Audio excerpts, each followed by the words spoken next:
Bonjour Mélanie. Bonjour.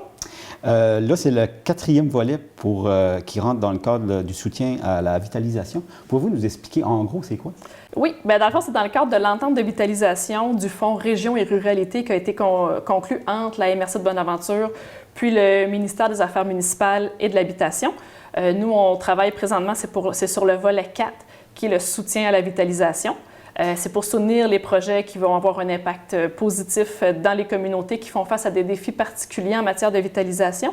Donc, c'est pour vraiment dynamiser le milieu, améliorer la qualité de vie des citoyens, puis de soutenir la réalisation de projets qui vont répondre aux enjeux et aux besoins de la communauté. OK. C'est quoi le territoire visé au juste? Le territoire visé, il comprend les localités qui ont le plus faible indice de vitalité économique, donc qui sont situées dans le 5e quintile au niveau de l'indice de vitalité économique, qu'on appelle des fois de façon raccourcie les municipalités Q5. Donc, ça touche les localités de Saint-Elzéar, New-Carlisle, Passepébiac, Hope, Hopetown, Saint-Godefroy et Chigawak.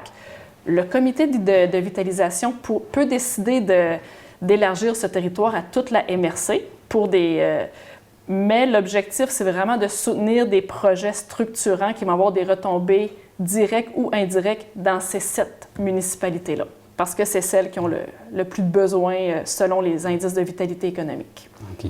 Puis ça, c'est tout nouveau. C'est quoi l'aide financière qui est donnée au fond? Oui, c'est un nouveau fonds. C'est une entente 2020-2025 qu'on vient de débuter, qui a été signée récemment. L'aide financière peut atteindre de 50 à 90 % des dépenses admissibles pour un montant maximum de 100 000 $ par projet pour une enveloppe totale pour la durée de l'entente de 5 millions, puis c'est à coût d'environ 1 million par année. Donc, c'est quand même un fonds qui est très intéressant. C'est vraiment 100 000 mais par projet. C'est ça, c'est 100 000 $ pour un même projet, mais un organisme admissible peut déposer plusieurs projets différents, puis pouvoir aller chercher des montants supplémentaires. OK. C'est qui peut faire des demandes au juste? Pour les promoteurs admissibles, on a les municipalités, les OBNL, les organismes à but non lucratif. On a les entreprises privées, les entreprises d'économie sociale, les organismes du réseau de l'éducation aussi. Donc, ça touche une grande part des organisations présentes dans le milieu. Y a-t-il des critères bien spécifiques? Oui, pour être admissible à du financement, bien, les projets, ils doivent répondre directement, ils doivent s'inscrire directement dans les axes de vitalisation du plan qui a été adopté par la MRC. Donc, ils doivent répondre aux axes de vitalisation qu'on retrouve dans le cadre de vitalisation, puis démontrer aussi qu'ils répondent à un enjeu, à une situation particulière en matière de vitalisation dans le milieu. Au niveau des axes de vitalisation privilégiés, on retrouve la santé, le bien-être, la sécurité, donc de bonifier les services qui sont offerts à la population. Ça peut être des actions d'éducation populaire, le développement de la culture du travail, la sécurité alimentaire ou l'accès à des services sociaux. Ensuite, on a l'axe du sport, loisirs, culture, que ce soit de favoriser l'accès à des services, à des infrastructures de sport, loisirs, culture, ou encore pour l'aménagement d'espaces verts, l'animation d'activités ou des projets en lien avec les saines habitudes de vie. On a le développement socio-économique, c'est ce qui touche principalement au niveau des entreprises privées, que ce soit le développement entrepreneurial ou industriel.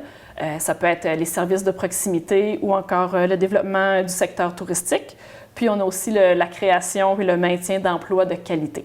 On retrouve comme un autre axe, c'est les ressources partagées. Donc, c'est les projets qui permettent de mettre en commun, que ce soit des ressources matérielles, humaines ou de services, par exemple, entre municipalités, dans ce qui ne touche pas au fonctionnement régulier d'une municipalité, donc vraiment pour bonifier ou ajouter des services.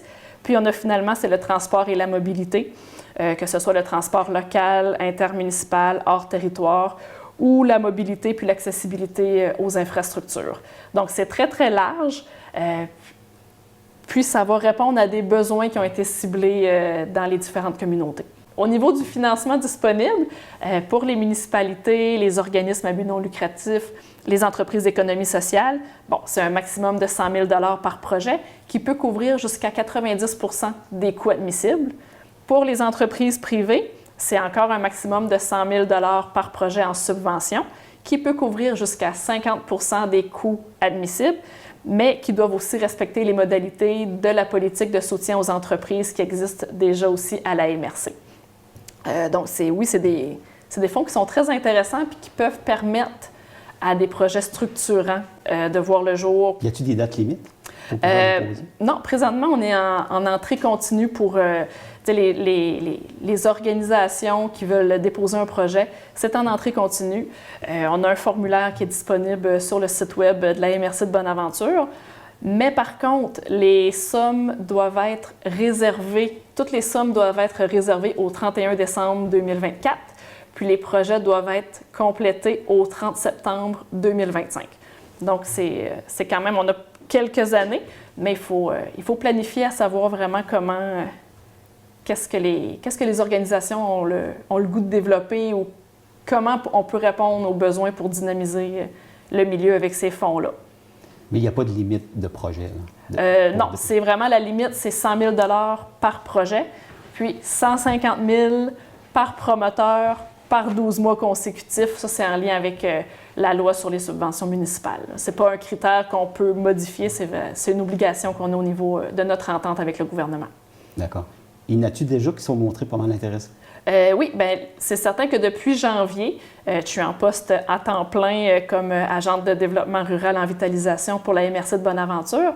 Donc, on parle beaucoup de ce nouveau fonds-là. On veut susciter un intérêt pour que les gens puissent développer des projets. Donc, oui, ça commence. On a quelques projets qui m'ont été soumis dans les dernières semaines. Puis je rencontre les conseils municipaux, les municipalités, les directions générales pour leur présenter le projet aussi. Puis on a certaines rencontres de concertation avec des organismes communautaires ou des chantiers de travail au niveau de la MRC. Bien, c'est certain que je suis présente aussi pour discuter avec les organismes des possibilités. Puis vous, votre rôle au juste, c'est quoi? Bien, moi, je suis agente de développement rural en vitalisation. Donc, dans mes tâches, bien, il y a l'aspect tout administratif, donc de valider l'admissibilité préliminaire d'un projet qu'un promoteur voudrait déposer, offrir du soutien dans le dépôt de la demande. Donc, souvent, un promoteur qui a un intérêt à déposer un projet, bien, il peut communiquer avec moi dès le début pour que je puisse l'orienter puis m'assurer que c'est conforme aux différentes modalités de ce fonds-là. C'est de réaliser l'encadrement du fonds FRR volet 4 du soutien à la vitalisation, d'assurer le respect du cadre de vitalisation qui donne vraiment les modalités, de faire la gestion, l'analyse des demandes d'aide financière qu'on reçoit, de coordonner le comité de vitalisation. Le comité de vitalisation, c'est le comité qui est décisionnel dans l'octroi des aides financières. Il est composé des maires ou d'un représentant des 7 municipalités qui sont dans l'entente, ainsi que du préfet de la MRC. Mais j'ai aussi un rôle qui est d'accompagner les collectivités dans le processus du développement territorial.